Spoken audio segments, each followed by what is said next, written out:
Okay.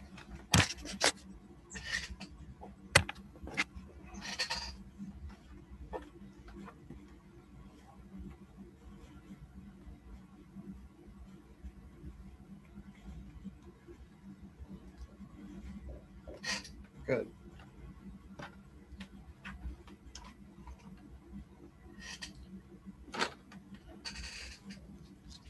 Oh, am I not?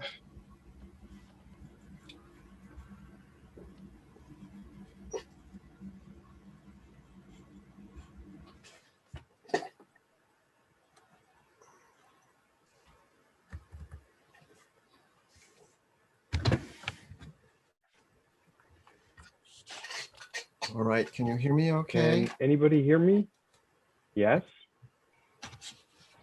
I Good. can't hear anybody else. You want someone to talk? Didn't hear that? I can hear that. Can you hear me, Shanti? I can hear you. Yeah, All and I right. can hear. And Linda, can you hear me? I can hear you, yes. All right. How about Brian? What's going on with Brian? I think he can't hear any of us. Oh.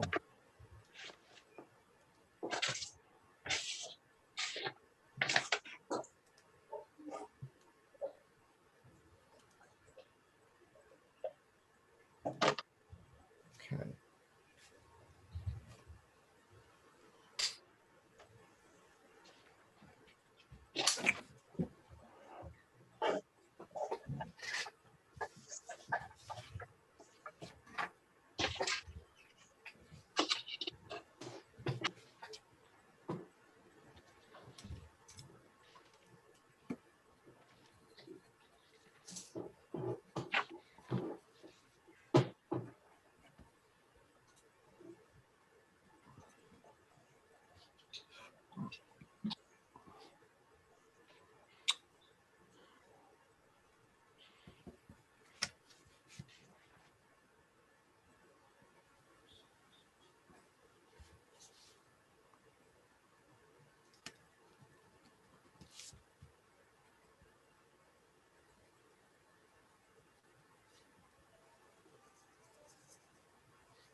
Can people hear me?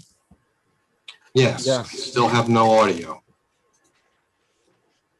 So you cannot hear us. Right. Apparently not. Apparently not. Ah, now I hear everybody. Yes. Good. Just checking because I don't think I signed in as a committee member. Are you able to hear me? Yes. Yes. Yes. You just have to put on your video, Murray, if we're going to see you. Okay. There you go. There you There you go. go. Good. All right.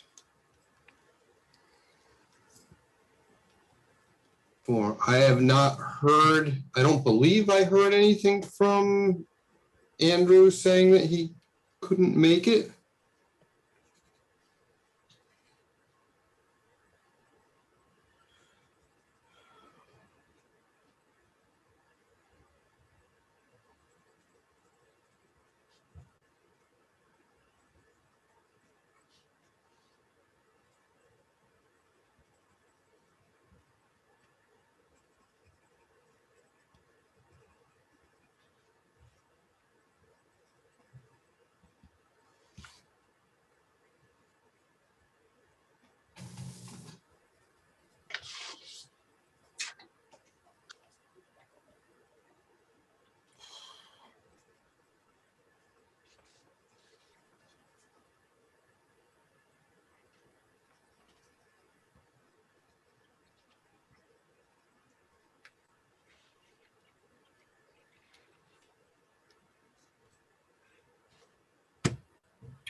right, I'm gonna go ahead. We do have a quorum. I'm gonna go ahead and bring in the applicant's side.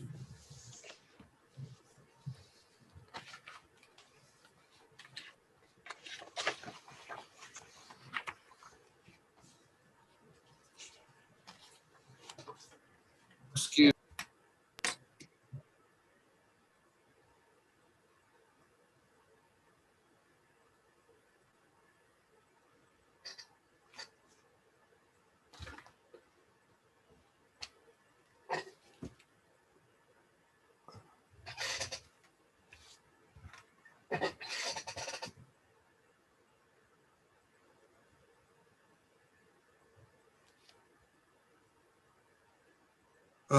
Emery, I have somebody on a telephone line. Are you expecting somebody else with your side other than Jane?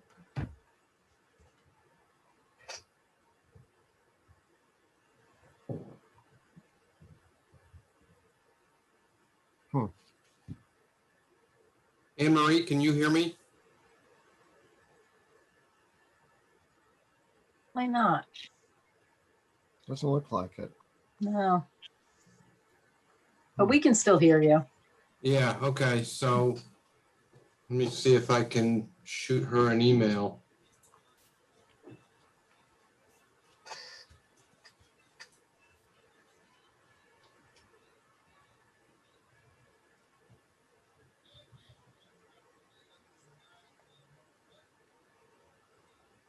Technical difficulties.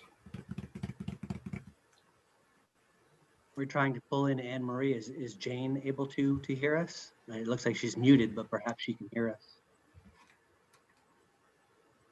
Or perhaps not. Jane, it looks like you're on a telephone line. You need to hit *6 to unmute yourself.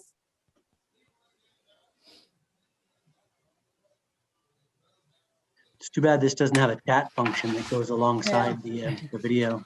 We could put up a sign, maybe. It's Emma. Oh, there she's. Maybe she can. Now she's muted herself. Yeah, she's trying to figure it out.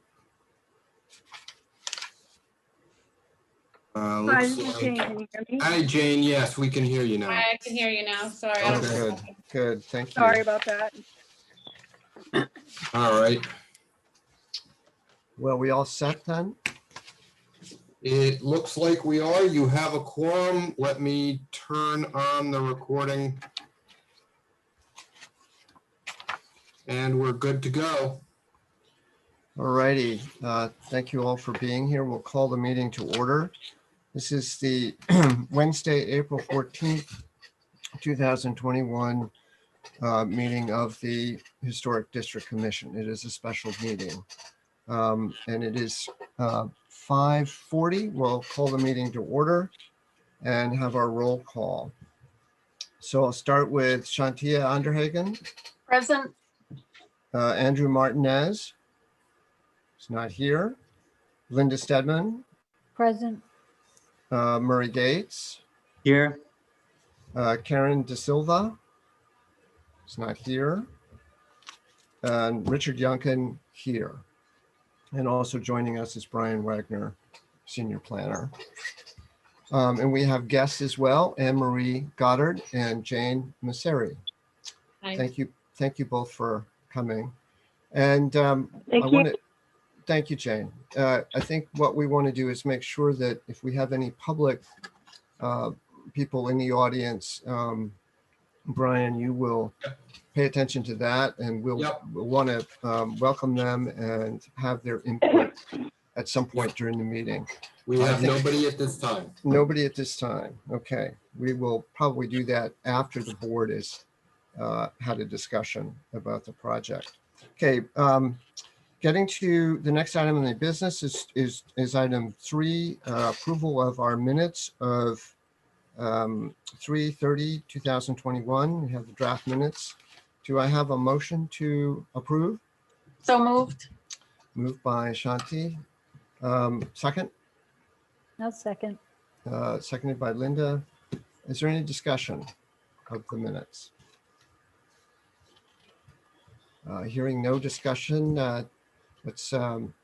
do we have any objections to approval of these minutes? I think hearing none, I think we'll approve them then. Let's move on to old business, number 4, which is certificate of appropriateness. Excuse me. This is for 1748 South Road, Assessor's Plat 23-3, Lot 36. Discussion and possible action on an application for the construction of a new single-family residence on an existing vacant parcel of land. Jane Masiri, owner and applicant.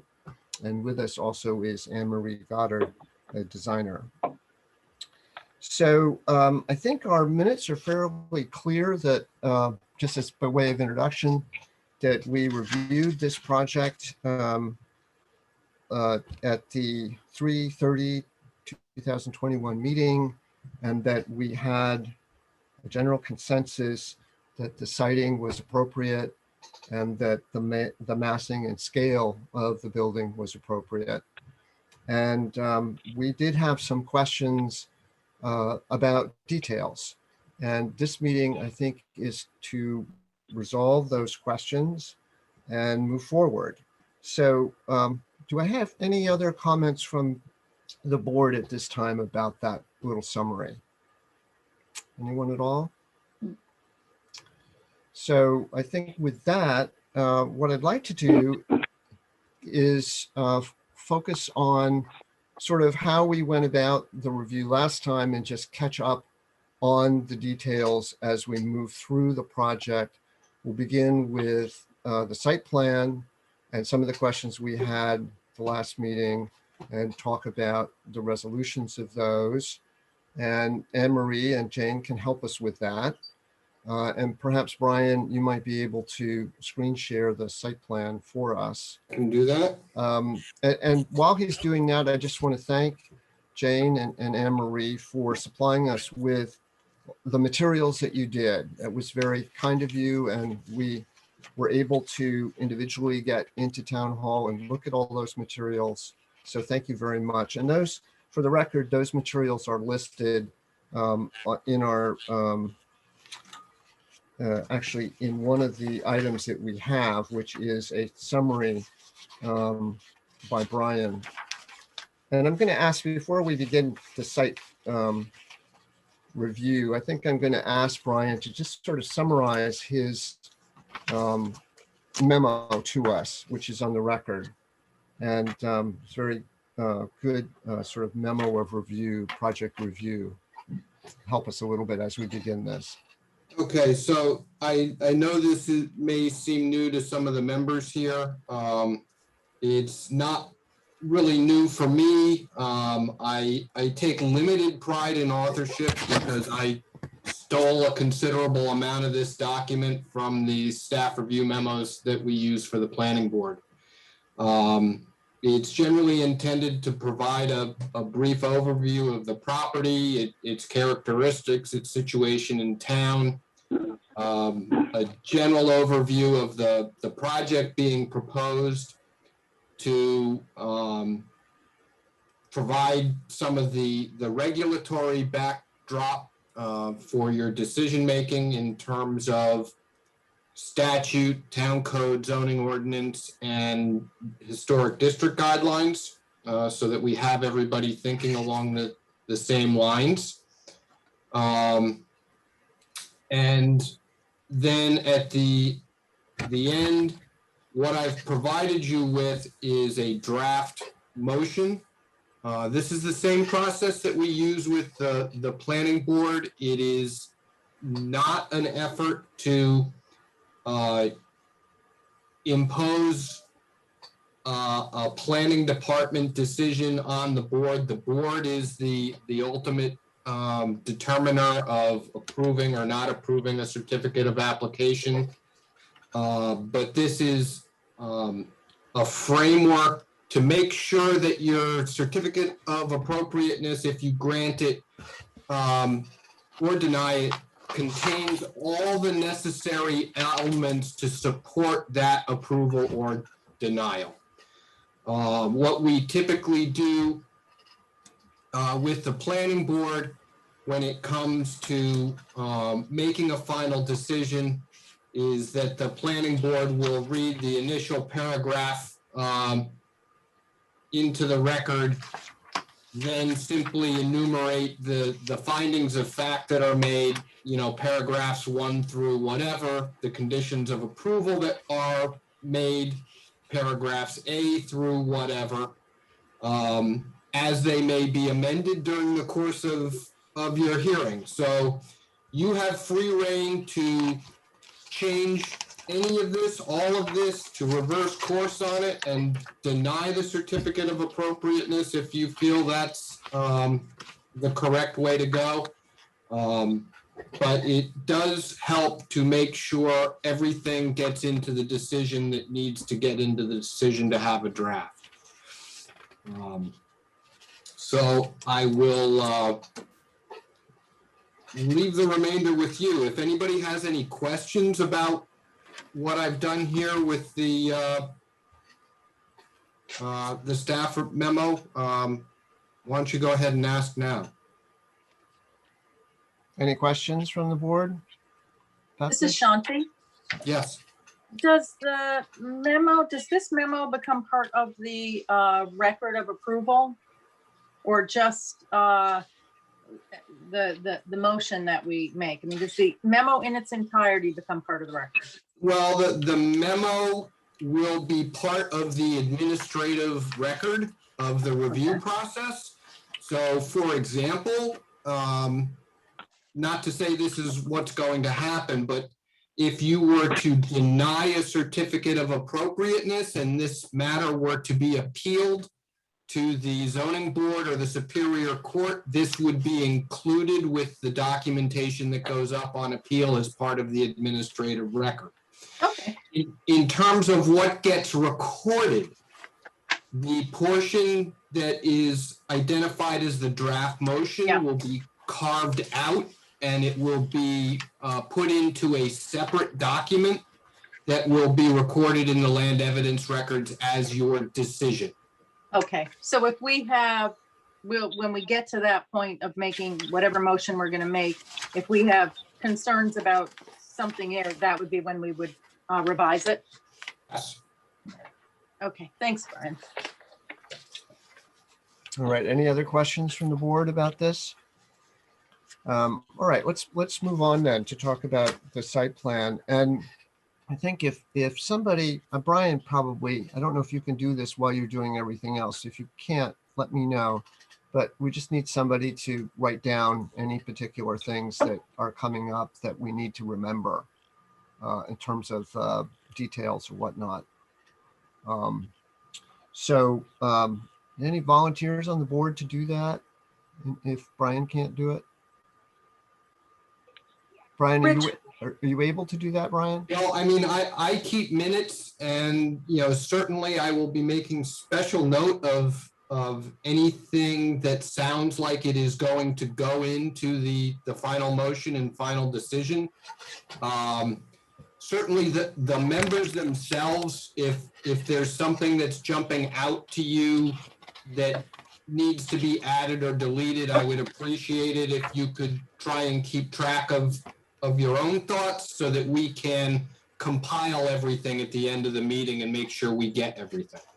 Okay, I think we've covered that, and we just wanted to get all of that organizational stuff done before we begin, so we can keep things straight. So let's start with the site plan. I'd like to just say that thank you very much, Jane and Anne-Marie, for contemplating the location of the garage. And you have set it back, and I think you've contemplated how everything else is going to work with regard to the garage and the driveway. And so I just want to open up to the board any questions about the garage, any comments about it. Of course, we know that it's not we're not approving a design for a garage at this point.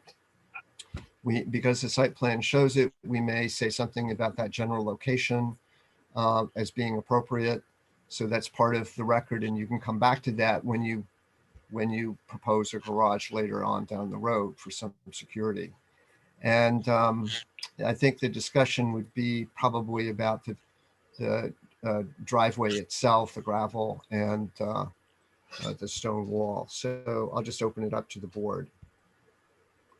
Anyone on the board have some comments or questions? Well, I'll jump in. It's Shanti. I just want to understand, I see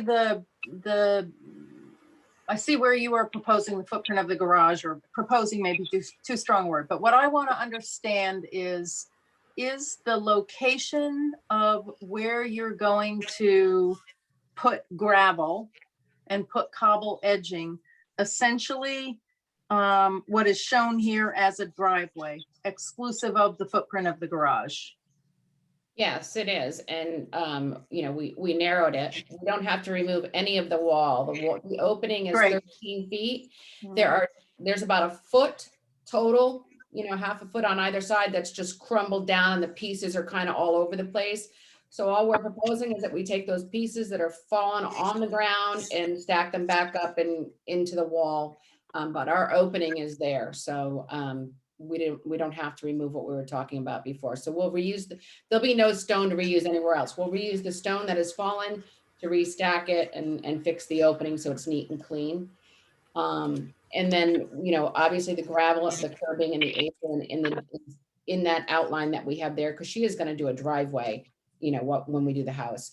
And we're also we show plantings at the edge of the driveway to kind of, as those will be shrubs.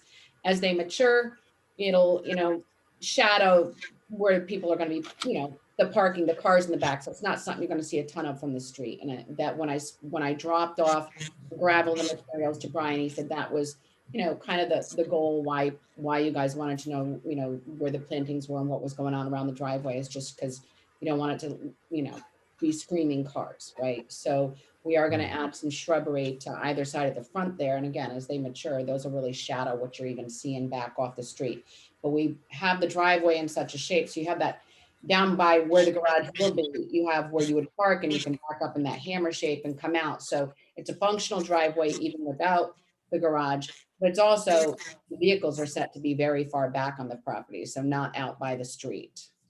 And so fair to say that the north edge of the footprint of the garage will be the cobble edge of the driveway. We'll do cobble around the whole thing. But I want Oh, you mean by the street? no, What are you I talking mean the north edge of the footprint of the garage. So right, exactly. Mhm. That will be the edge of the driveway as installed. Yeah. The gravel, yeah. the gravel will I don't stop want to there. dig it up, if she wants to put a garage there 5 years later or never, I don't want to her to spend that money and dig it back up. So yeah, that's where we're proposing that. Okay, Yeah, thanks. that makes All right, sense. thank you. Which still has the cars facing what would be the front of the garage. So again, they're not like obtrusive and out there by the Right. street. Right. Well, thank you, Anne Marie. That's a great explanation. I think I did note on the plans that you were talking about the cobble edge. The cobble edges of the driveway all the way along the driveway, and then to that Yeah, that's part where, to keep the gravel from spilling out to contain it. yeah. And then the apron at the front, just so it's nice and Yeah. neat and pretty. Yeah. All right, great. And then the gravel itself is going to be like the gravel at 77 Kenwood, or is it a different shade, or Well, I is there dropped any a sample of the shade. Yeah. It's like a granite grayish, the granite grayish? Okay, good, Yeah. good. I did drop that sample off. So that is the gravel. I also dropped an alternative, some river pebble that which is quite expensive, and we're not committing to that, but that, she could choose to upgrade to a portion of that. Just at where the apron is. You wouldn't do the whole thing in that stuff because it's very expensive. But at Kenwood, they have a completely different color. So So I just had a couple more questions. and then I'll turn it back to the board. But I would imagine there's going to be some sort of a little walkway to the entrance on the side on the north elevation of the house. At this point, we're just planning on going through grass, you know. Oh, okay. Yeah, I mean, it's just. Just walk a real across the quick walk, grass. and she wants it nice and lush. She's got a dog, Mhm. so, you know. Okay. All right. Any questions from the board about the site plan? I think hearing No, none, no. we can move along. So I was happy to hear about the stone wall. That's excellent solution. Thank you, Anne Marie, about that. Welcome. So I think the next thing we're going to do is actually get to the house itself. And because it might be easier if we just go through the house from the foundation all the way up to the roof and just sort of ask the questions that we need to ask about materials. It's mainly materials. We're not really talking about, I think at this stage, the shape of the house or its configuration. We're just really talking about the materials that you're proposing. And we may have some questions about that. So I think if Brian can, thank you for these drawings as well. They're more detailed and they do describe a lot to us, as well as the renderings. They were very helpful. But we'll look at the elevations, I think, first. And I just wanted to start this out by saying that for those who are on the board who haven't quite got this in their minds, the house is very close to the ground. And so I think the reveal of the foundation, the concrete foundation, is minimal. I think it might be just a matter of inches that we will see. Is that correct, Anne Marie? If I got that right? That's the goal, yeah. That's the goal. So you really did have a design goal to limit the foundation, the appearance of the foundation. Always, yeah. Yeah, and of course on this front elevation, which Brian has just put up, which is the east elevation facing South Road, the porch extends out beyond the foundation. And so we really don't see the foundation at all. I Right. just had a question about the piers underneath the porch. Are those just concrete, like sonotube type of Those are the posts that foundation? would sit on the concrete. So Oh, those are the posts, right? So the those are the posts, posts. the through posts, those are your structural members. And those, you will see the post going where it's has a Simpson tie to the foundation. And those would actually be the footings. With the porch is the footings. So you Hmm. won't see the footings, you'll see the post that is connected to the footing by way of Simpson strong ties. Right. And so what's the treatment of those posts? Are those just going to be painted, or how are they going to be treated? Or are they pressure treated posts, I Those are imagine, gonna be a right? red wood. Well, the post itself will be pressure treated, because that's Mhm. what's meeting the footing, but they're going to be wrapped in a red wood. And she can decide if she wants to stain that or paint that, but it's gonna be wrapped in a Okay. red wood. And the brackets are also gonna be a red wood, whether it's mahogany or cedar. Haven't made up our mind yet, but those are the two red woods we're considering. Somebody else had suggested Ipe. I mean, it's a good strong wood, not one of my favorites though, so. But it'll be one of those woods. So it won't, those will not be AZAC, and you will not see pressure treated lumber there. That's gonna be wrapped quite nicely. All right. So let's just go back to another point. On the side elevation, if you can show it, Brian, it would be the north elevation, I think. Here, yes. I noticed that, and this is just a question for you from a design point of view, there's no water table board. It doesn't look like there's one that would be, sort of covering the sill area on top of the foundation. That's a design intent that you not have a board across there, a horizontal board? Now, I Or- think it might be just that, I mean, we always use one, so when you mean a freeze board? Yeah, just at Yeah, the, there'll be a freeze board. so that would be just going across, and it probably would be, Emery, just forgive me for this, but I can see that the face board on the porch, just below the decking of the porch, it would Right. be about at that level that would go right across. Have I got that straight? Correct. Yeah, okay. Let's just, somebody make a note of that, that there will be a board there, which is excellent. That's very cool. In my opinion. I don't want to prejudice anybody else. So anybody jump in here if you have, as I go through the building, if you have questions. Yeah, I've got a question on the foundation, and I know that you'd made the point that that the exposure of the foundation is really minimal. It's a matter of a few inches or so. Right.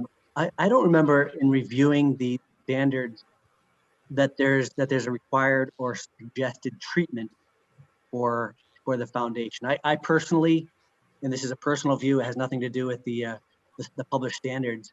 When I see a poured foundation on a historic home, I'd almost prefer I would think that we'd want to have some type of treatment there that resembles the historic appearance. But I don't think that's the case. I don't think that's something that the standard calls for. Can you share with me what the board would normally suggest for a new home? Well, one of the things here to consider is the height of this foundation that's exposed. And I think basically the lower it is to the ground, the less concerned one would be about it. And in reading the building, this is what we must keep clear all the way along, that this is a building of the 21st century. This is a new house. And all of what we're doing here, and I think Anne-Marie has sort of gotten to that level, is looking at it with that lens. Jane and Anne-Marie are looking at it that way, that it's of its own period and that it's distinguishable from the historic buildings. So in this case, when somebody comes along to look at this house and ponders, is this a historic house? It's nicely detailed, has some historical flavor to it.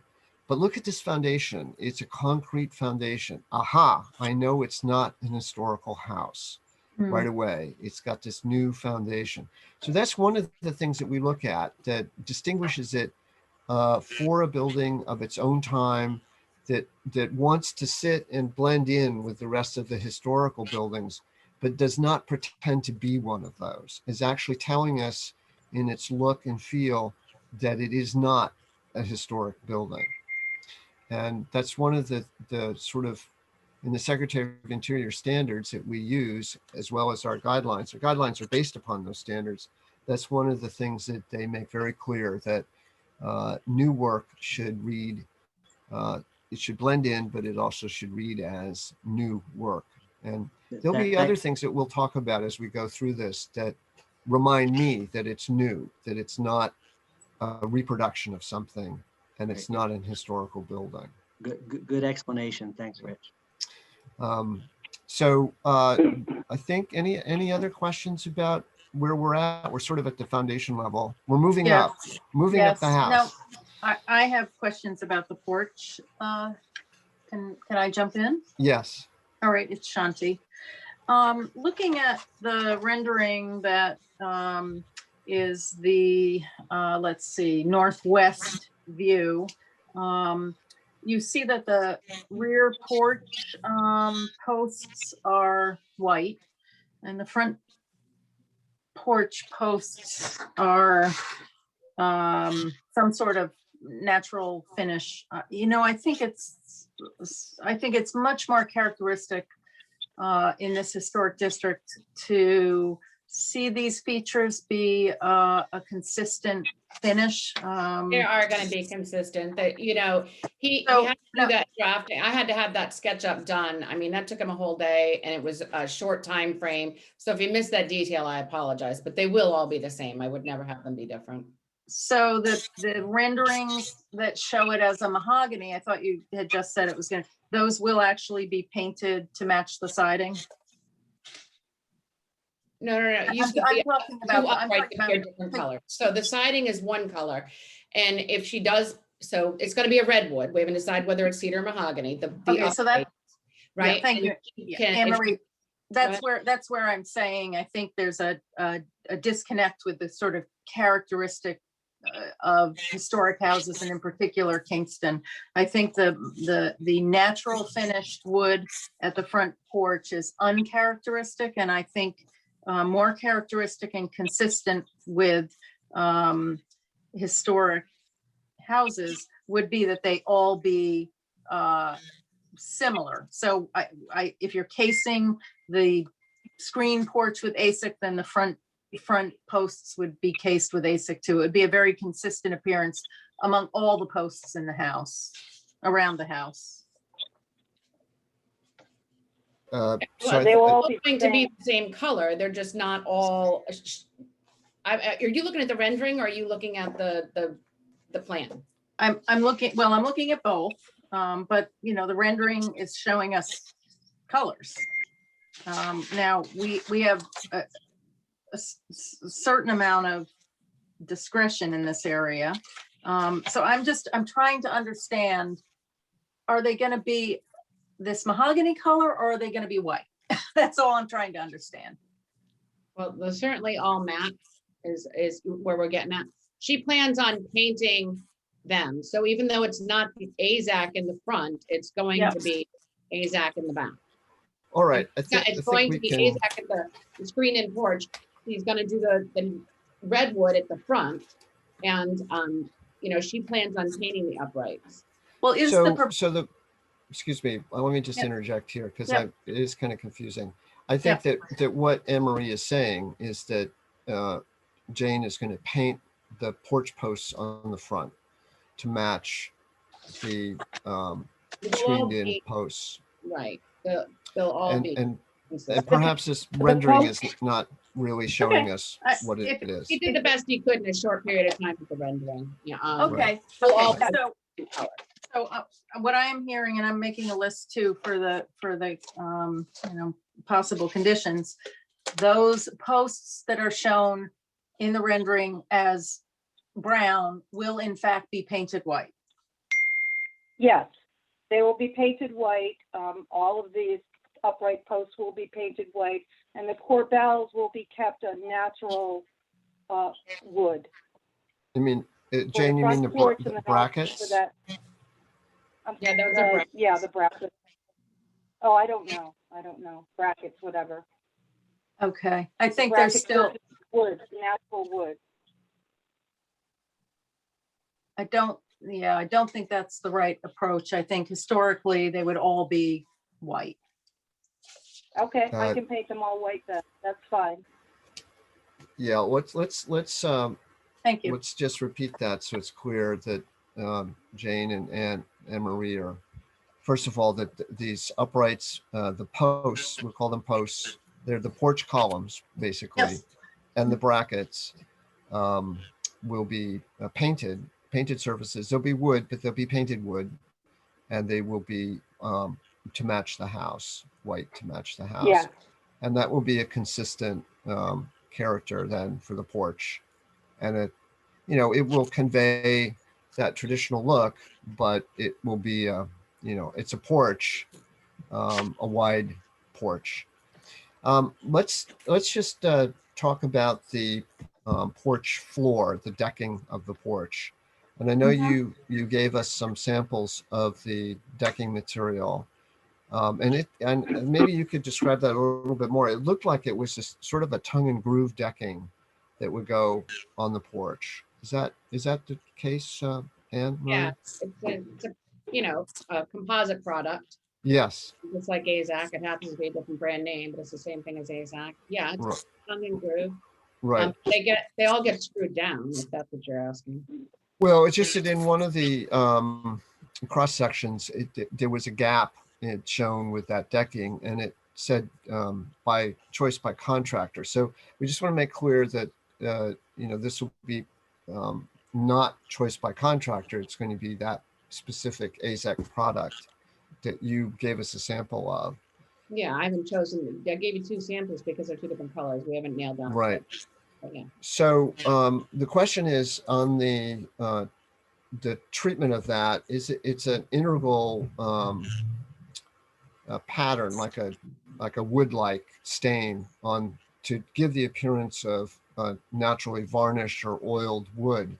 Mhm. And my own preference is that would be perhaps, I guess, more typical of what we've got if it was painted, um, a painted surface, or not that you would paint the AZEC, that you would actually get the product with the color embedded in it, that would have a paint-like surface rather than the varnished wood kind of appearance. I mean, But if that's what your sticking point, I mean, if that's gonna get us a no, if we don't do that, then yeah, we'll pick a colored board. well, the thing is that I've discovered in my work that when you have a porch like this, and if it were to be like Ipe or a natural wood, and you went out and you didn't use the AZEC, but you used wood like Ipe, one would see it age. You wouldn't try to keep it, like a boat, like a varnished boat deck. I know You'd people who you'd seal let it it age. twice a year to keep it. Yeah. So I just, it's just my own thought that as it ages, it will, that's the color it would go to, like a gray or that kind of a color. But with the synthetic material, it's always going to stay sort of trying to be this other appearance, and it will get scuffed up, and it will fade and kind of look kind of weird after a while. So They it's actually don't just a fade. It's thought. that's a lifetime guarantee product that doesn't fade. I mean, they're through colors. These products, the technology on these products is completely different. No, they don't age, which is the beauty of it, right? Right. It's not aging, and it's maintenance free. It keeps your house looking new forever, right? But if you want a painted look in the same product, and that's going to get us a no if we don't do that, then that's what we'll do, which I have to pick out a color. Excuse me, the samples that I saw at Town Hall had a through color and then had a finish. So what about that finish is integral? I mean, I'm just a little confused. That's What the what product happens? 50-year warranty. If you see any shade differentiation in it, you call up and we're certified to install it. She would get that installed, taken out and new put in at no charge. That's the beauty of that product. So, that product doesn't age, really. How long has it been around? We've been installing that product for 10, 15 years. Okay, all right. So, so what you're proposing is the product that was at Town Hall, one seemed to be tongue and groove and one seemed not to be. So I guess you were. Same exact product. It was the same exact product, just two different colors. Same exact product. One had grooves on the side and one didn't. So that's what I'm just trying to figure out. So it's the one with the grooves in the side that you're using as a tongue There's and two groove? different applications, but it's still the same product. So we could choose to do it tongue and groove or choose to do it the other way. You can purchase it both ways. Okay, but you're proposing tongue and groove. Yes. Okay. All right. So tongue and groove and painted or painted look. So why don't we talk just briefly? Is there any more questions about that from the board? Okay, hearing none. Let's move on to the clapboards themselves. These are the hardy plank clapboards that have been proposed, and I noticed that they had like a rounded edge. They didn't have a crisp edge, the bottom edge. Well, it would be the exposed top edge. Well, you had a sample piece. I didn't have a whole board of it. I mean, those things take, right now, that if I order a piece of that, they're not just laying around the lumberyard, in other words. So the wood grain finish lays around the lumberyard, but the smooth finish does not. That's a custom order product, and it would have taken me, time to get that in. But so they give you the sample out of the box. You have a small square sample out of the box. You don't have a whole piece of it. It's not like square stock. It's like siding, just like any other clapboard. Well, they're two. I guess they're clapboards that you can buy that have a nosed edge on the bottom surface, and ones that are crisp and just 90 degrees square. So that would give a lot more definition to the clapboard, to the horizontal clapboard look if it doesn't have that nosed edge to it, if it's a crisp 90-degree angle. And I didn't know the thickness of the clapboards either. I couldn't tell that. How thick are they? They're about 3/8. 3/8? Yeah, so they're pretty substantial. So that was just like a little piece of It's one very that we similar. I saw. mean, when you hold a piece of that up to a piece of, cedar clapboard, I mean, the profiles are very similar. Well, Yeah. what we'd like to have is the same profile, if we could get it. Yeah, I mean, Yeah. other than seeing a different material, it is the same profile. That's the point of that material, that it looked like that. Okay.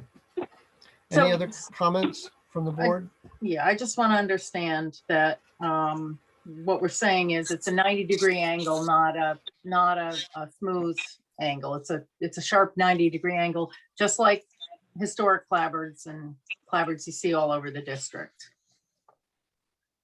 And what is the exposure going to be? The exposure is 5 inches. Okay.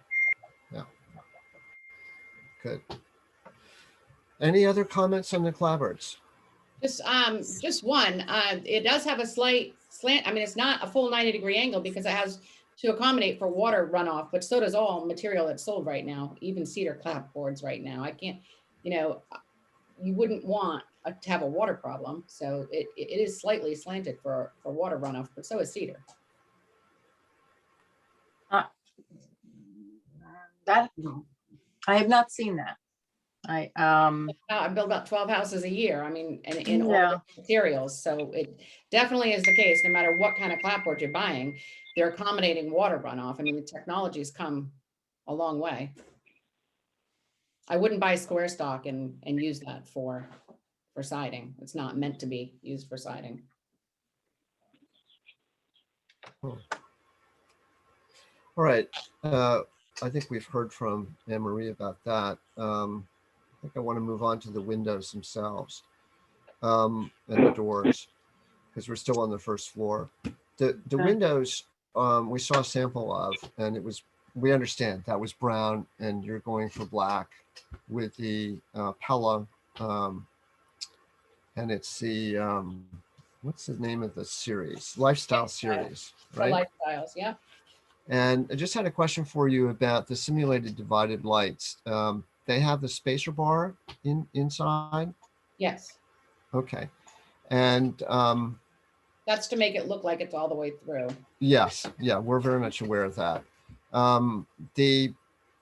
The choice of the black, I noticed that there were white jam liners. And of course, we don't really deal with color per se, just finishes.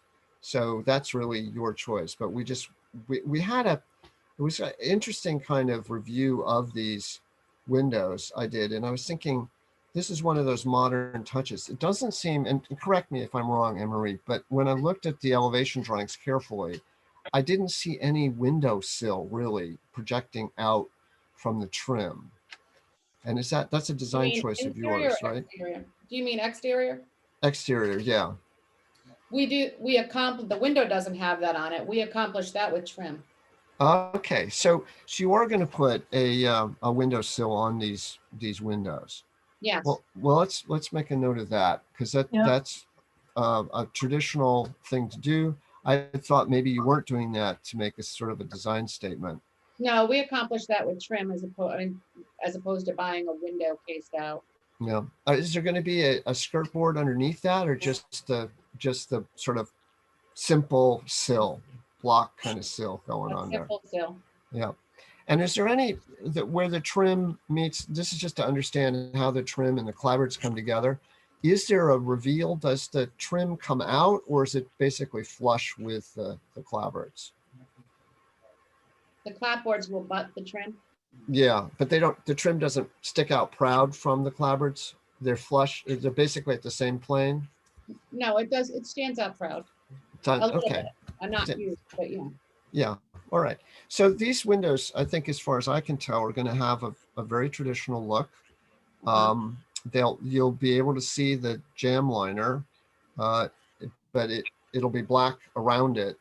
And I think, this is one way to do it, definitely. I noticed and this is just a point, it's a minor point, but in the rendering, I think the windows look very traditional because the sash is done in black and all of those trim pieces are in white. And I didn't know whether you're going to order, Anne-Marie, a special, I don't know if it's any more expensive actually, but to get, the movable sections that are the simulated divided lights at sash in black and getting all the trim pieces that come with the window in white, the casing kind of, and the jam liner then matches that. And so you get this really traditional kind of look. I don't know if you thought of that at all. I'm not sure what you mean by that. I mean, the window comes with the simulated divided lights on the outside trim of what you're seeing on the outside of the window is the window is going to be black. Yeah. The cladding that'll be black, and then on the interior she wants white. So Yeah, right. What are you asking? With outside the jam liners, what they are for the window. Am I not clear on that, what that is? Those are like the runners that the sash go up and down in on the sides in the casing. Are those black? Yeah, those come black on the pillow window. Oh, they do. Are you going to have black ones then instead of white? I think. I'm sorry, I'm asking my husband. He's the actual builder.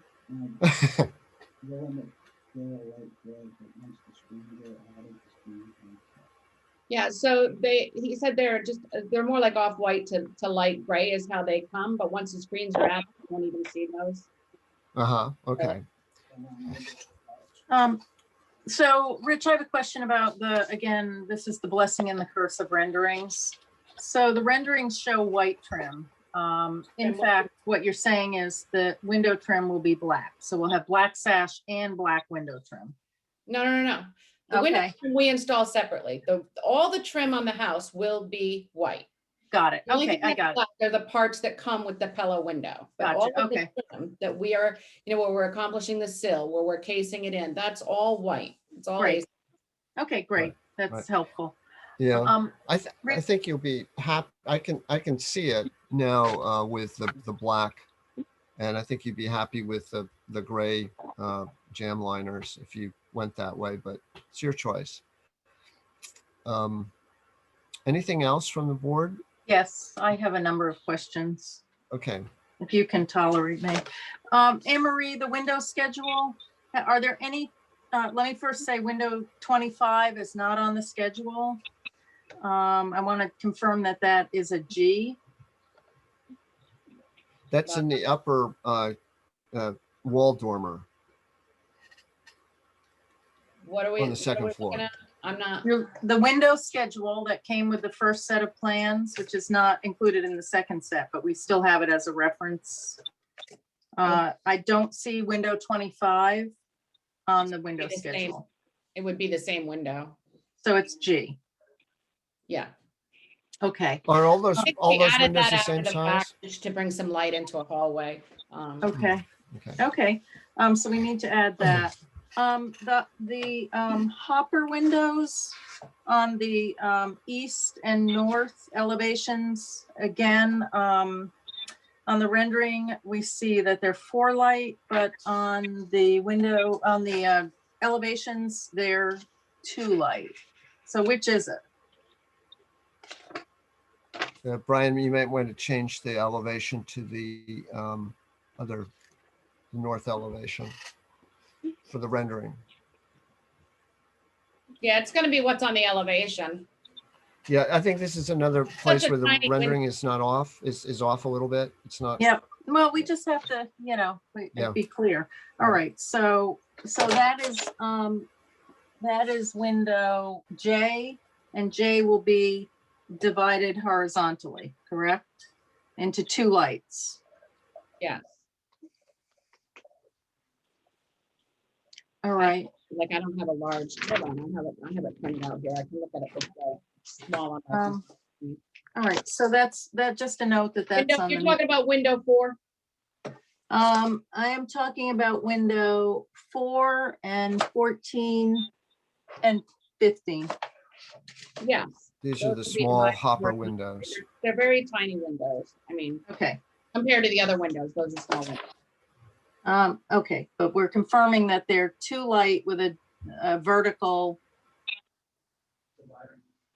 divider. Yes. Okay. Okay, great. So I guess moving forward, we should consider what's on the elevation drawings to be governing, not what's Yep. in the rendering. Yeah, I Is mean, that correct? the rendering was done, you know, you guys wanted to get an idea of, you wanted a color rendering. So Right, okay.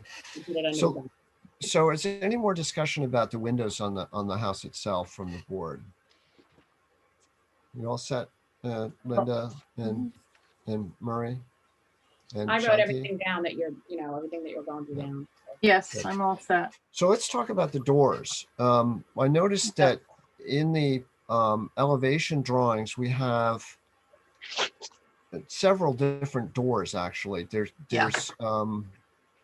There's one door in the cross section, which I think is the front door with side lights. And I think you said last time we met, Anne Marie, that that was out. They were not going to do that. It's what it looks like on the elevation. Is the door. So we have this front door on the east elevation, and underneath the porch, which is like a craftsman door. It's got a single panel below and a 4-light sort of window in it. And I think on the other elevation, would be the Side door. north elevation, the side door. It's a little different. So I mean that's okay. You can have different doors, but I just wondered if there were any comments from the board about these doors. And maybe Anne Marie, you wanted to say something about them. I don't know. Yeah, they're actually purchased as the same exact door. We purchased the same door for the front as we did for the side. It's already purchased. Oh, and which door There's is no it? difference. I don't know why that happened, but the front door is exactly the same as the side door, which kind of goes to consistency that you guys are wanting anyway. But Oh, so No, wait a minute. I'm totally confused. Which door is the style of door that you're proposing? the one on the east elevation. Okay, all right. Craftsman Okay. style door.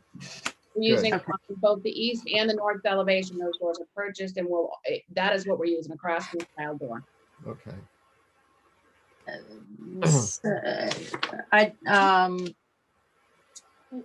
Well, I mean, you purchased the door, but I would say that the north elevation door is more characteristic with this sort of farmhouse style than what you're proposing on the east, which is much more craftsman and not really consistent with what sort of a neo-Victorian sort of style of the house. Well, if I gotta own a door for my customer, I will. So that's fine. Well, that's just my Whatever you opinion. Others on the board should weigh in. That's just my observation. I'm only one of 5 of us here. I also maybe- agree with you. Oh, you do, Jane. Oh, is that Linda? I'm sorry. Linda, Linda. I Okay. She agree wanted with a quarter Cynthia. light door for security reasons. I mean, she's a single woman. She didn't want that much glass in a door. Okay, well, That's exactly, yep, well, let's that's hear what, exactly why we ordered that door. Yes, security is very important, so. Right. Okay. What is the door made out of? That would be a fiberglass door. It's solid. And it will be painted.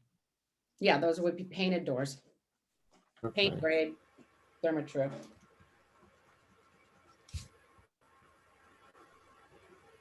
Does Linda, and do you have any other opinion about this, Linda, other than do you want to express about this door? No, I don't think so. I think that everybody's weighing in on it, and I agree with. I like the door that has more glass in it. I think it looks better than, not looks better, but I think it's more in line with what you're looking for. Right, it's not a door you This see in is the Jane. street, Um, but it is a security is- issue. Yeah, this is Jane. Actually, I agree with what you're saying. But again, my decision, and Anne and Marie and I sat and really took some time looking at these doors. My decision really was based in security, which is very important to me. So glass doors are beautiful, but doesn't make me feel safe. So Rich, Yes. this is Brian. Can I interrupt for a second? Sure.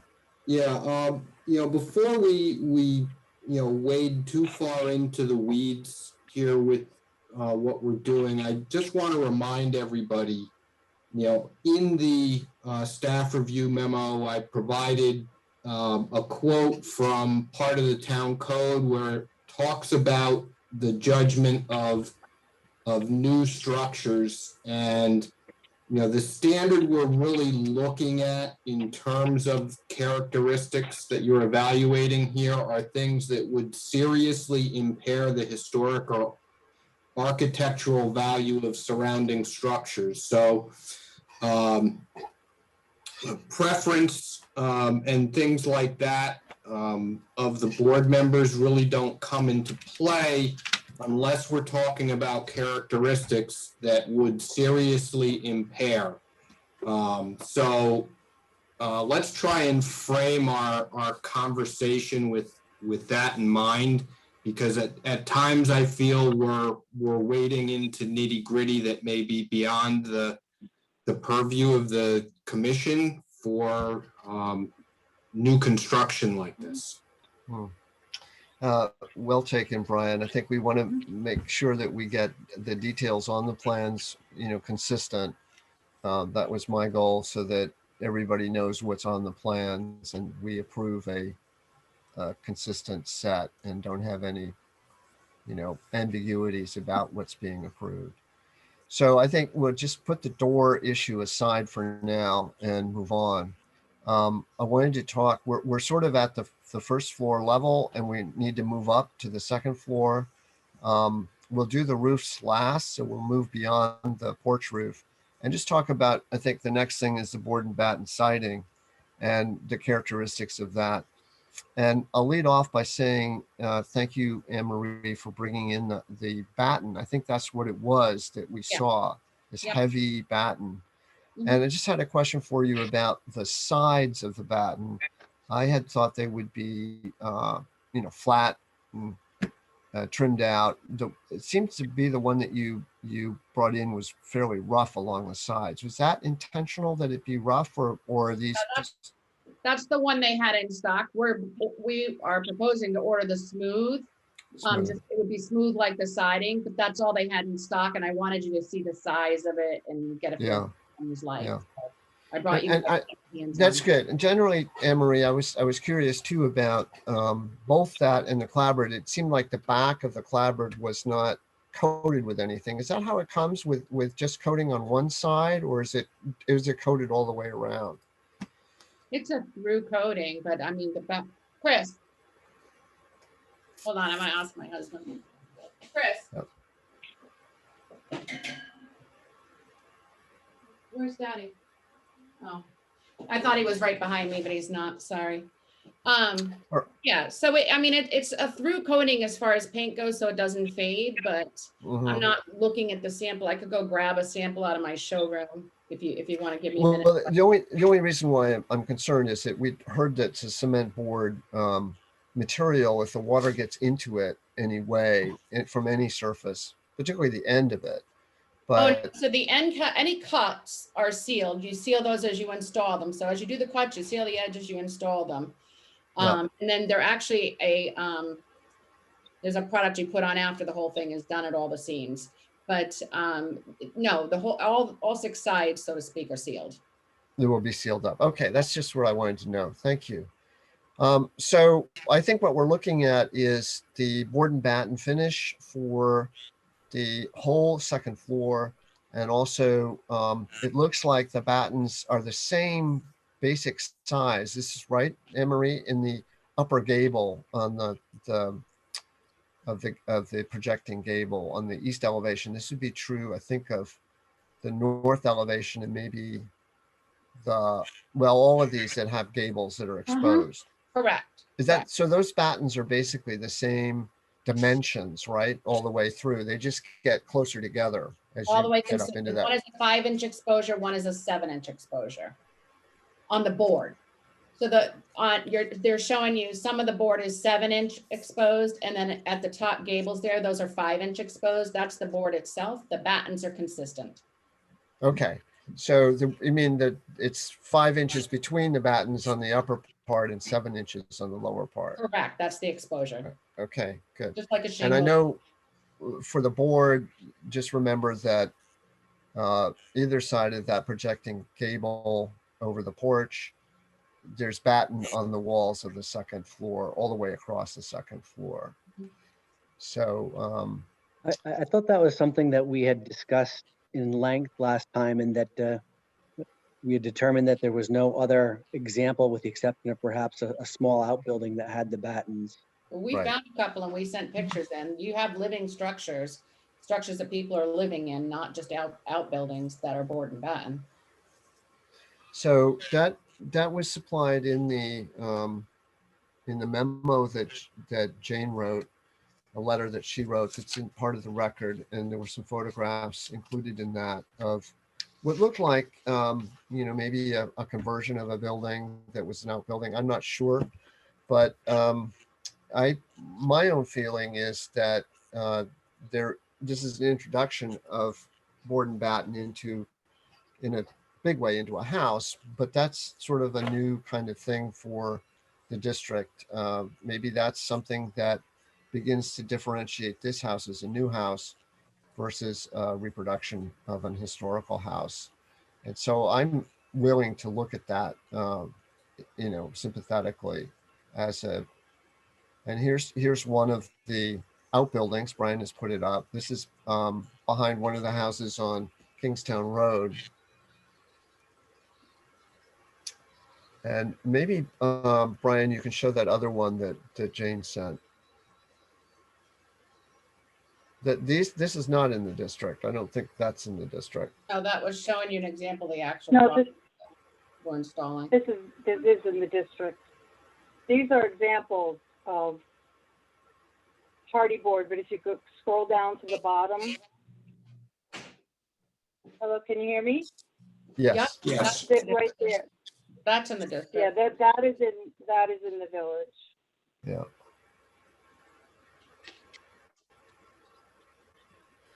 So that looks like a conversion of an outbuilding into a house. I'm not sure if it is or not, but anyway, it does give you a feel for the board and batten.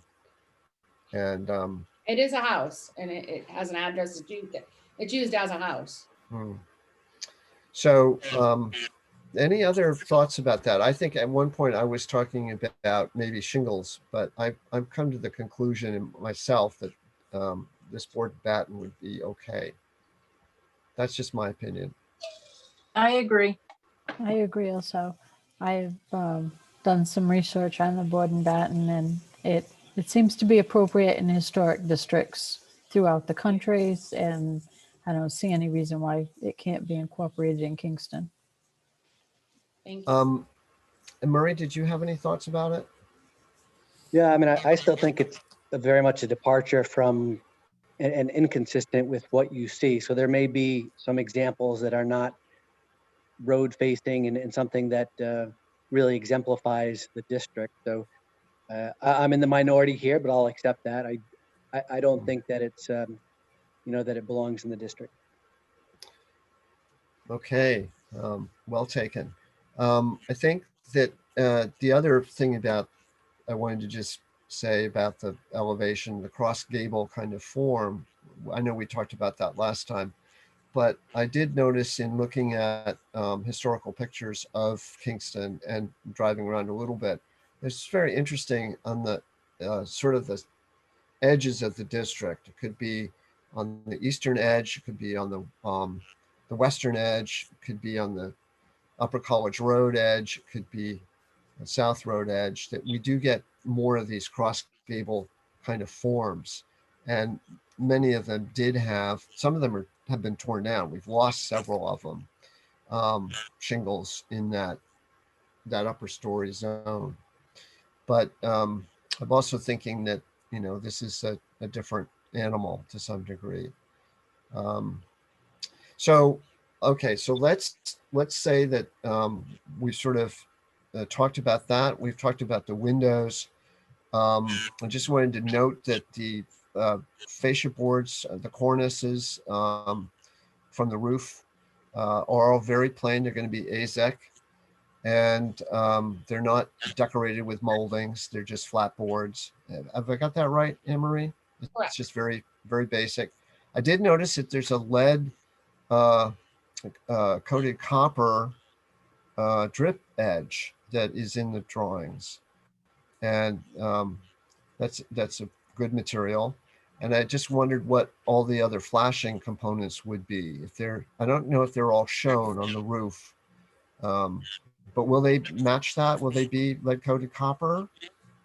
Yeah, so, yeah, the flashing that shows will be, yes. Because we're concerned about any kind of aluminum flashing that would flash at you, that would catch the sun and reflect it. So the red coated copper is a good material to Yeah, diminish that's why that. we do that. Any flashing that shows will be that, stuff that you're not seeing it, Right. is. And let's any other comments about any of that? We can go on to the roof. The roof is going to be a asphalt shingle, a dark gray asphalt shingle. And then the roof of the porch is going to be a black metal standing seam roof. The black impregnated into the metal. Is that correct? So it won't have to be painted. No, it would not be painted. No. Is comes it with steel? that. Is that what it is? Is it a steel Yeah. roof? Yes, it is steel. Hmm. There was a sample inside that of the color, so the matte black, it wasn't, so that it's So- not shiny. Not shiny. Okay, we'll Yeah, make it's a note of not that. the It's samples matte. that I dropped off. Yeah. It's a matte black. So that's another element, Murray, that we don't have much of either. Those the two elements, the standing seam roof. Although we actually do have a roof that was metal on the 2545 Kingstown Road, the Asa Potter House. At one time, historically, the side porch, I think, was a flat seam metal roof. And they were used. It's a roof type that could be used. Yes, Emery? I think it's a nice, it's a really good product. It's green. Obviously, metal roof is the greenest roof that you can do. So, goes to the sustainable energy, but it also looks really nice with the battens. Aesthetically, it's very pleasing to the eye, and it's only on the front of the house. Everywhere else we put the shingles, it kind of just disappear. It's a dark gray that'll go with the black accents of the window. Mm-hmm.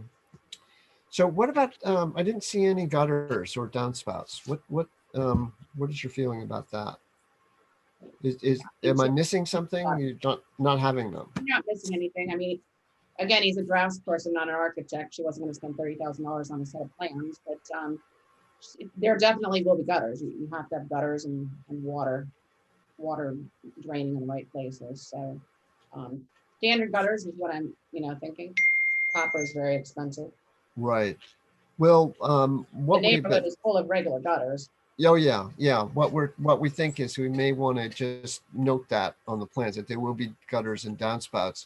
And you have the cross gable roof, so it's going to be interesting where you put the downspouts, and so that will have to be thought out a little bit. But I'm not sure that's something we can just make a note of that. That usually the profile is if they're attached to the fascia boards there, it creates a molded. I don't know if that's what you were thinking about, or you just have like a half round, which is another thing that people are putting on. Yeah, we would just do the standard 5-inch attached to the fascia board. So that'll give the effect of a crown molding on the fascia board. Somewhat. And they'll be painted probably, or they'll be white aluminum. They come white. They come white. Okay. So it's K-style aluminum white? Yep.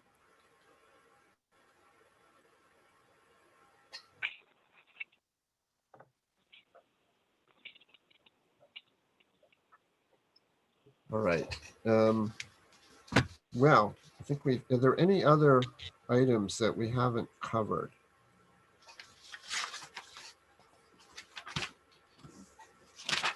That anybody can think of?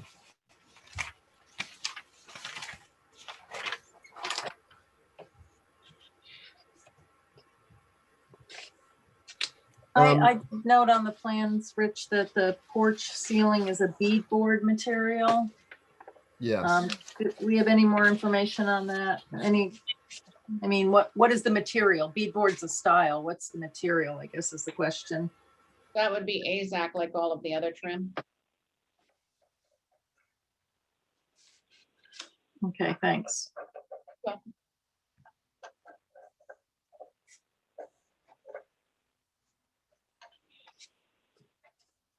All right, I think we've gone over just about everything between the two meetings.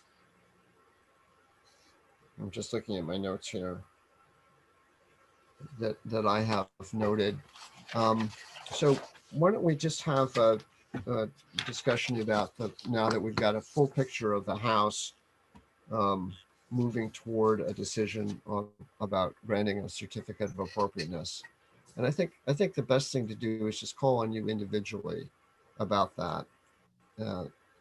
So I think I'll start with Shanti and find out what she has to say. Sure. So I feel very satisfied that we've covered a lot of ground, and I'm feeling a lot more comfortable that I understand where this is heading. I would say I have two comments. One is I understand your concern, Brian, about constraining, although our guidelines our guidelines do give us some direction in terms of appropriate and not appropriate. But under the framework that you have described, then I will withdraw my concern about the doors. And if it's the north elevation style of door that is the preference, I can accept that. That's comment one. Comment two is I would like us to just understand very specifically which Hardy Plank product and which color. I think what I'm seeing is it's a Hardy Plank lap siding in Arctic White. Is that what you're going with? Correct, the smooth. Smooth. Very And it's the statement collection. Is that, am I right on that? Or is it it's the smooth? It's the smooth, yes. Okay, so I see it as smooth, and then it's the statement collection of Arctic White is the siding color. Am I right on that? Arctic White is the siding color. Yes. Okay. I think that's all that I have, Rich. Okay, so you're pretty clear. How about you, Murray? Yeah, I think the only question I had, I was struggling to ask this question as I was manipulating the windows earlier in order to unmute, but the heating system and exhaust. So I don't see a chimney on any of the renderings. Is there a chimney? No chimney? No chimney, we're direct vent. Okay, thank you. You're welcome. I don't have any other questions. No other questions? How about Linda? Do you have any questions? First of all, I want to thank Anne Marie for going to the extra mile for us to provide the extra material. And I think we should move forward with the certificate of appropriateness. I don't have any problems. I also agree with the door for security reasons. That would probably be the better choice. Thank you. And thank you for that too, Shanti. It means a lot to Jane, I know. As a single woman, she had Yes, it does. big I things when we were appreciate that. designing. Sorry, Jane, what was that? No, it means a lot to me, and I really appreciate that. Thank you. I sometimes, I forget that everybody else lives near people. Since I live on a big piece of property that nobody sees in my windows, so. I do too, and I have a lot of glass, but I understand where she's coming from there. I also have a hubby, so it's different. All right, I think that my own feelings are that we've covered the bases, and I wanted to give a little bit of sort of context for this. The again, I said this in the beginning, that we are approving a new house in the district, not a reconstruction and not a facsimile of a Victorian house per se.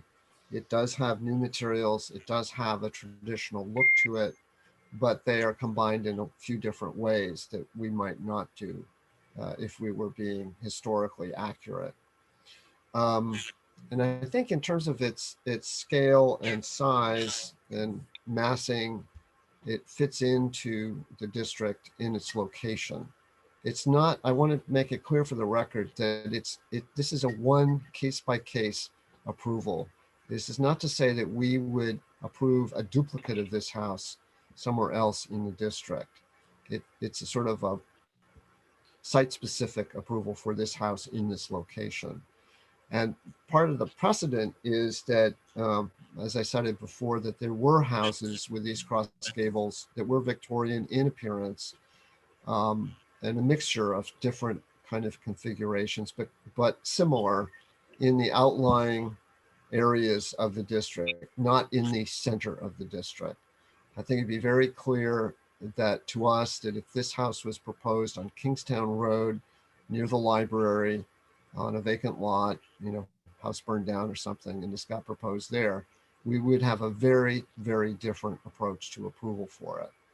And I just want to make that clear for any future people who come before us, that we look at exactly where the house is to be sited and located, and that is part of our decision making about its appropriateness and how it fits in.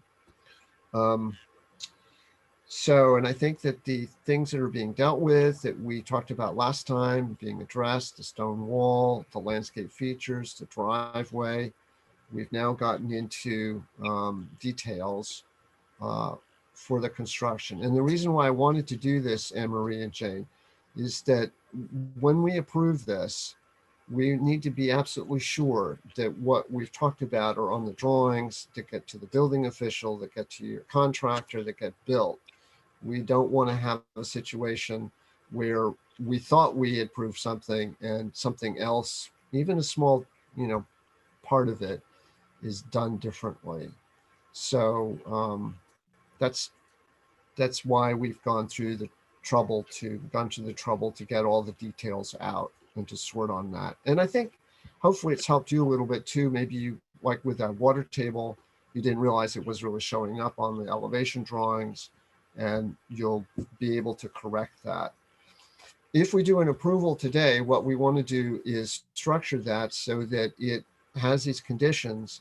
And then what I'm thinking is that you will somehow, Brian will be involved in reviewing a final set of drawings or some final set that gets to the building official that has all of our conditions that we may have enumerated on it.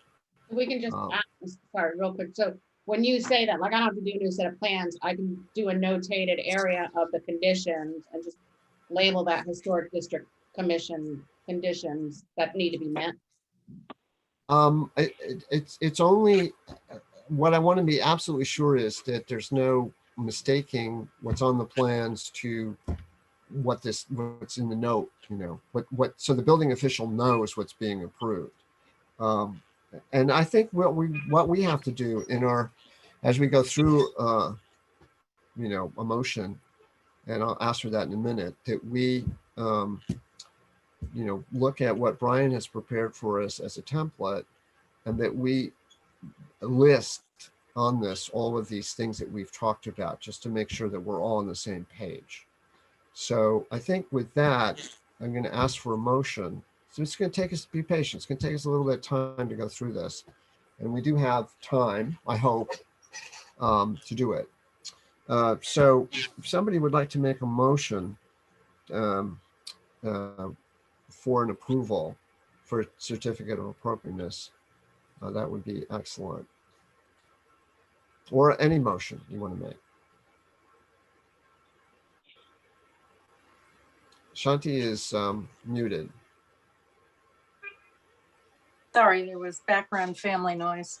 I said I will try. Okay. So upon review of the application materials and consideration of the testimony received during the public hearing on March 30th, 2021 and April 14th, 2021, the South Kingston Historic District Commission hereby approves the issuance of a certificate of appropriateness, a COA, pursuant to Rhode Island General Law 45, 24.1 to 7, as amended, for the work described in the application of Jane Masseri dated March 13th, 2021, including the following plans and materials. Brian, do you want everything read into the record? I mean, you can simply say, you know, as noted, materials 1 through 18. Okay. You haven't talked about adding anything new, so that would be adequate. Okay, so as shown, documents 1 through 18. And this approval will be based upon the following findings of fact and conditions of approval. Now we get to the point where we need to address, are you keeping the findings of fact that I drafted, or are we amending these in any way, shape, or form for the motion? So can we stop and discuss now? Is that what you're proposing? Or we're in the middle of a motion, so should I continue with findings of fact and then we'll discuss whether they're Sure. being? You can simply say findings of fact 1 through whatever. Okay. Okay. And conditions of approval A through whatever. Okay, gotcha. I hear you. And So then I we would can discuss. propose findings of fact 1 through 6. And conditions of approval.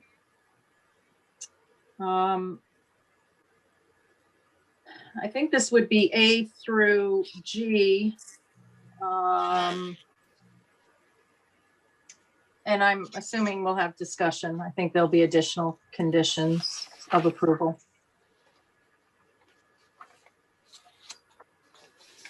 And that's my motion. Is that your motion? Now, before we That's have a my motion. second, let's not have a second just yet. I forgot something. Is there any public, are there any public members out there? Now, let me look. My list has gotten buried. No, we have no attendees. All right. Okay. Sorry about that. We got to keep like the public in our minds here. Can I just ask for a point of clarification from Brian? Yeah.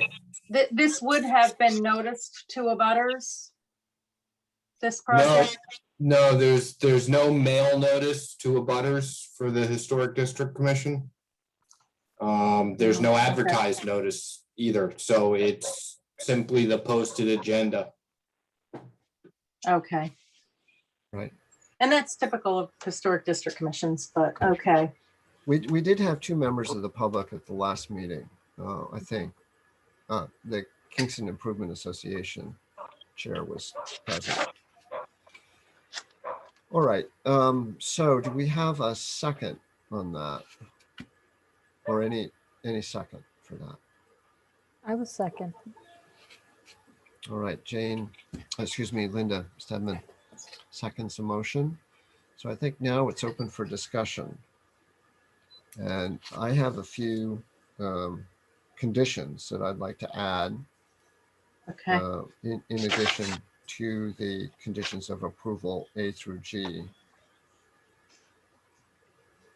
So shall I go ahead and do that? I guess I should do that. And then we can ask Shanti to amend the motion to include them. So I gotta get a little more organized here. So I think that as we went through what we were going through from the ground up, the one item that was to be included that didn't get on the drawings with the water table boards, so they'll be included. That the porch columns, porch posts, and brackets be painted. And that all of the fascia boards under the porch be smooth. I think in one of the drawings, and it's a mistake. I think it's a mistake, Anne Marie, but it says textured in one of the cross. It's a mistake. Everything should be smooth. Everything is to be smooth. Can you run that by me? Run that by me one more time, Richard? What? Well, I think that we can just emphasize that all of the trim boards and siding surfaces are to be smooth. The clapboards, the board and batten, the fascia boards, all of it is to be smooth finish, painted or not painted, but smooth.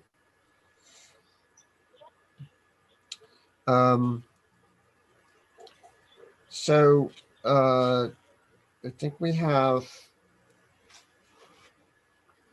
the porch floor is to have the appearance of painted wood. It could be the pigment embedded AZEC in a paint color. Let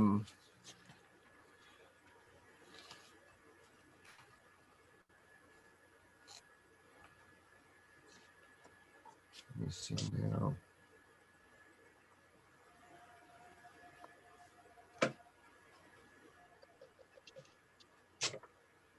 The beadboard ceiling in the porch is to be AZEC.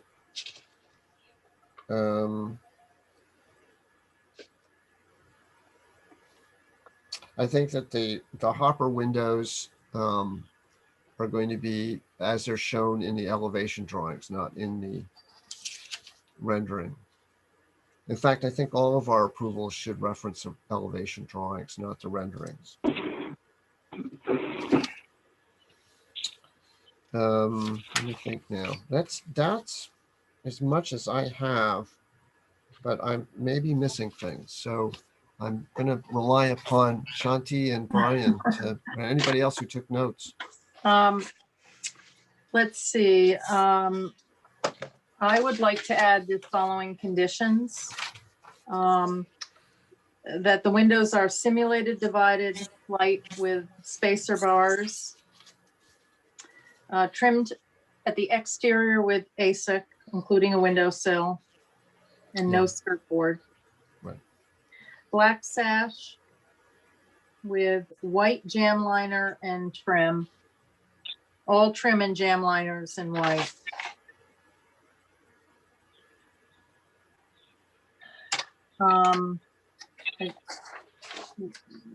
The window schedule should be updated, revised to add window 25 as the type G.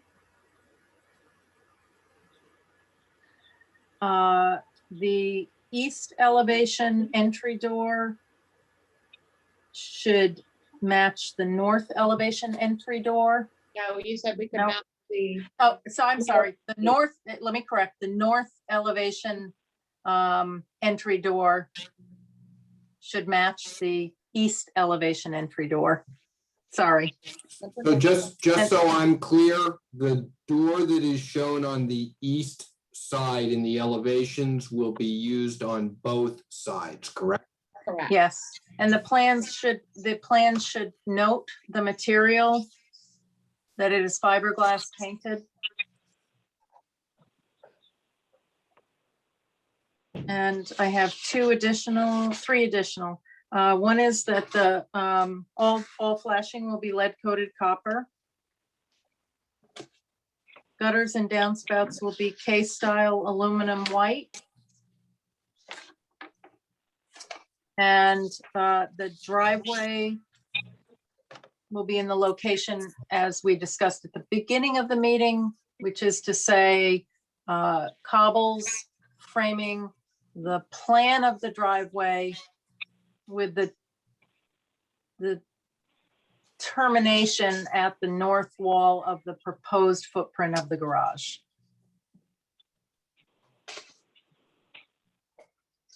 And that's all shown in the revised site plan, which also shows the wall opening being just what it is, with the wall details finished, the end walls finished with, they're falling in, but they'll be finished off.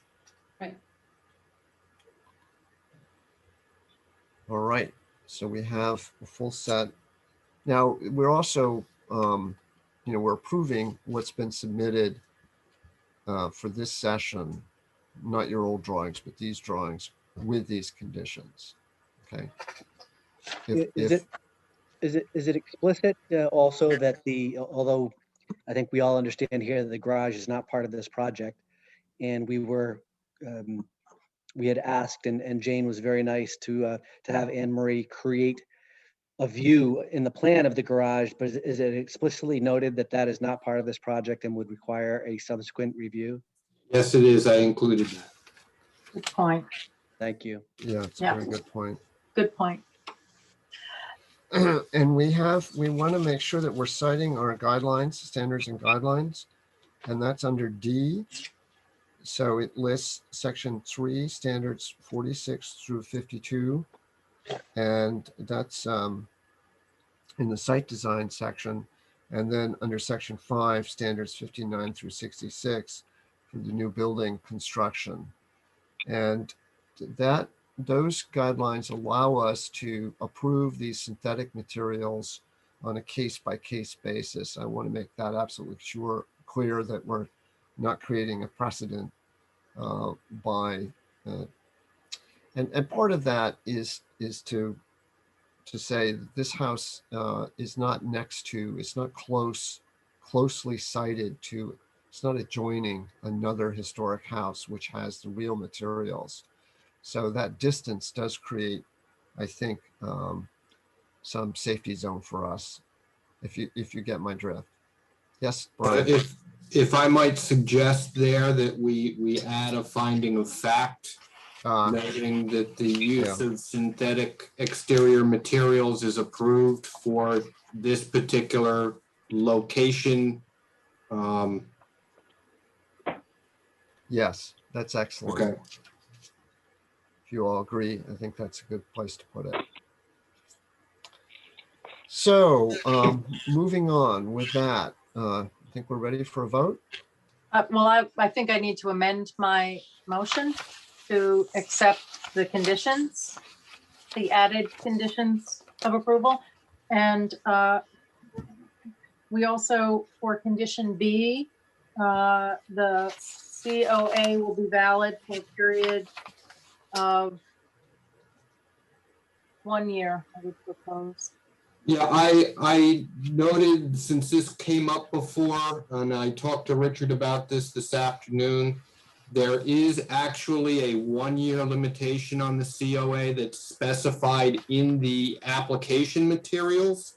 So Okay. that's automatic unless the board would like to extend it. Certainly, Anne Marie and Jane, if there's an issue, if something happens for some reason, you're always welcome to come back and request an extension on any approval. That would be my only caveat, because, we've had the COVID delays. I mean, I've waited 6 months for a bathtub, which doesn't affect the exterior, but on a job. So I never know what I'm going to run into with manufacturing delays. So. Well, I don't want to unnecessarily, and I don't want to speak for the board, but I don't think anybody here wants to make you unnecessarily have a return visit. If you would be more comfortable with a longer period of time, you might want to discuss that with the board. Yeah, I mean, if we could say 12 to 18 months, I think that would cover any goofy material delays. 6 months so far has been the worst delay I've had, and that was at the kind of the peak of COVID, but still, I'm not a manufacturer. I'm just ordering this stuff, and we did experience those delays. I have jobs that I normally would have closed out in 8 months from start to finish building a house, and I didn't finish them for like 14 months. So, Well, why don't we do an 18-month then limit on it, and that gives you a year and a half. perfect. I- I don't that need. good? I would, That would be great. I would say Thank that the you. condition should include a specific comment that is under the circumstances of a pandemic. So that we, again, don't Right. start establishing a precedent of 18 months that then moves into 24 months. You know, there's a reason we're saying 18 months as opposed to 12. So I just make sure we note All right, that. why don't we do that? I will add that language to condition of approval B, to say due to delays experienced due to the pandemic, Yes, it will be valid for 18 months. yes. Thank you. Thank All right. you. All right, so let's have a roll call vote then. We'll start with Murray Gates. I vote to approve as Shanti had proposed. Okay, Linda Stedman. I vote to approve as with the amended. Shanti Andrehagen. I vote to approve the motion as to the findings of fact and conditions of approval. All right, and I vote to approve. That's Richard Youngkin votes to approve as the findings of fact, the conditions of approval, and the time approval too. So I think that is all yays. So thank you very much, Anne Marie and Jane, for being patient with us. Thank you. Thank These you. are hard decisions for us.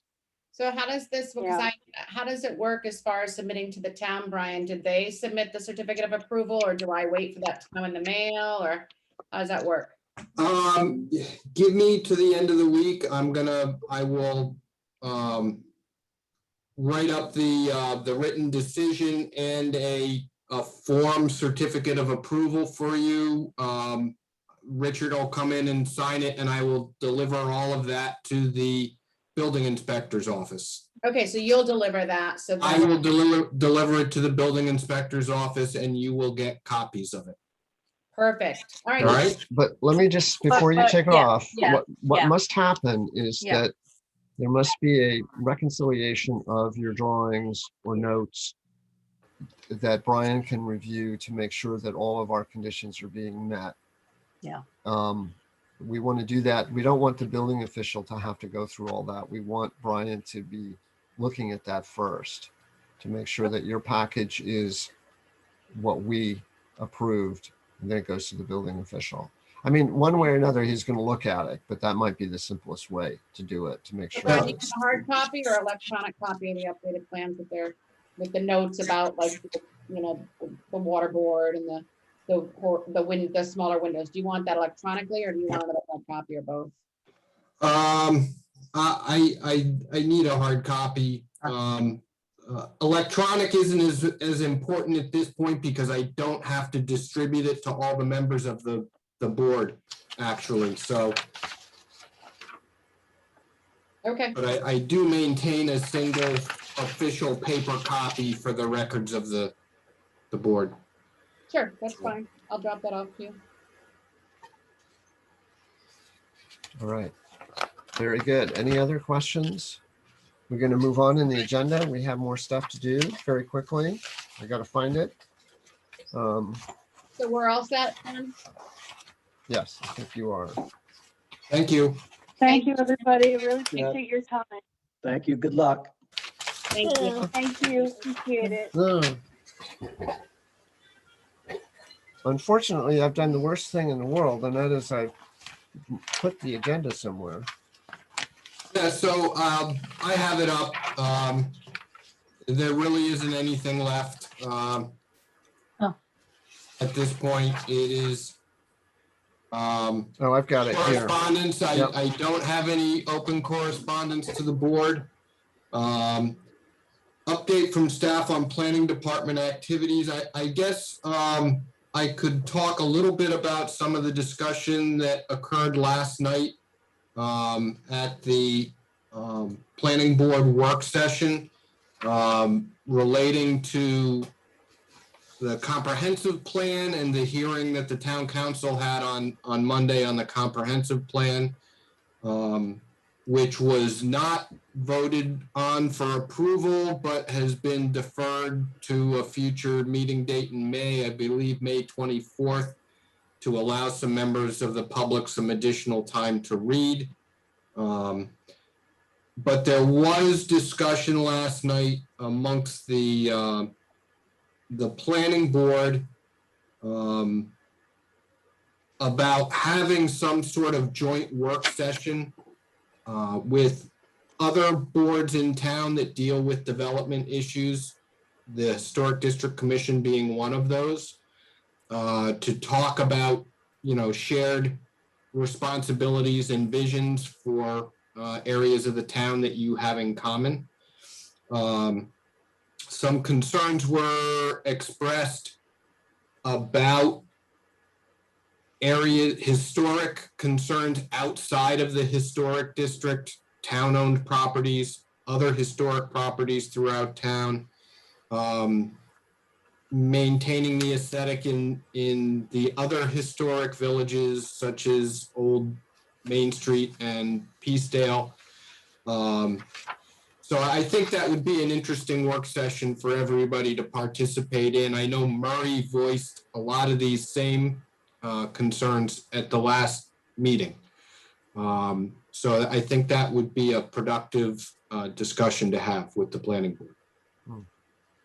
So we can work on a schedule for that at some point. I know we've had a lot of meetings lately, so I think we want to do that sooner, but I just don't know when that could happen.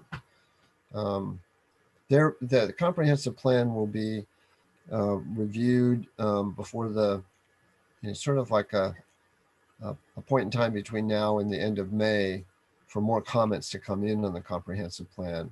I think we can let that happen. Hopefully all of the activity that were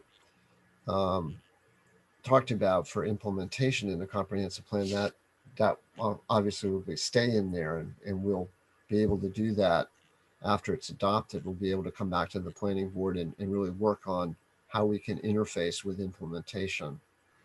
Sort of my feeling about it. Anybody else have a feeling about it?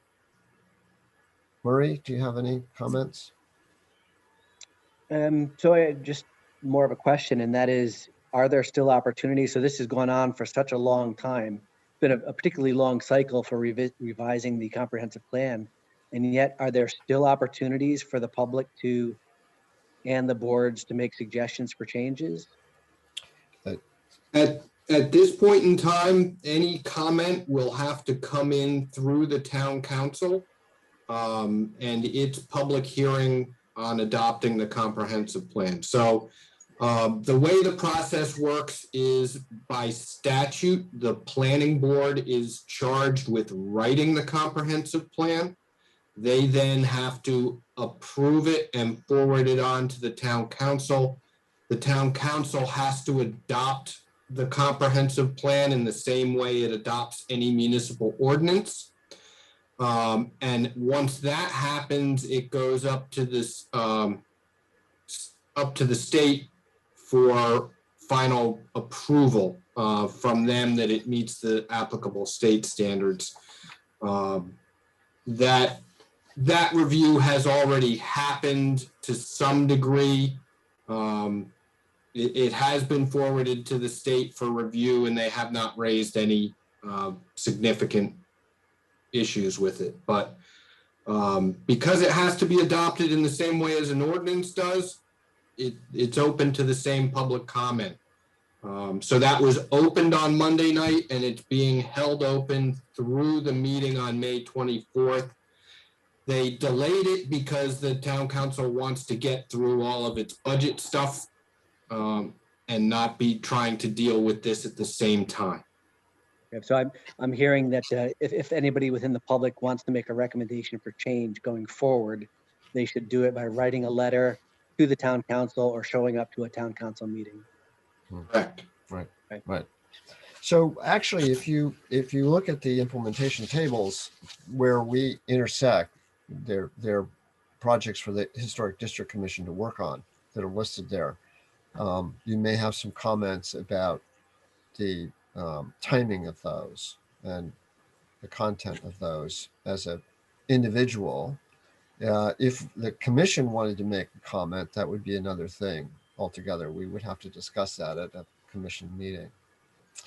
I think there's a lot in there that we should all be aware of. It's very exciting, actually. There are things that are going to put us in connection to the Economic Development Commission and to the Planning Board. And those are the kinds of things we can discuss when we have a meeting with the Planning Board. You know, after it's adopted, we can actually talk about how we can get involved and move forward with projects. I think that some of those implementation items, they may be scheduled for like a near term or a long term. There's a demolition delay ordinance, for example, Murray, that is midterm. It's not right away. But I don't think that would prevent us from actually working on it, you know, if we wanted to in a nearer term as a commission and getting ready, you know, and maybe intersecting with other folks, other commissions that want to weigh in on that and get it all ready to go. Some of these take time to get moving anyway. So I think what we should do is perhaps wait until adoption and then schedule a meeting with the planning board, get on their agenda so we can have a joint meeting with them and talk through what we might want to do. Hopefully that'll work for them too, Brian. They didn't seem to be wanting to meet with us sooner than that, did they? No, I think the idea of waiting until after there is a final decision on the comprehensive plan is the way to go. Okay.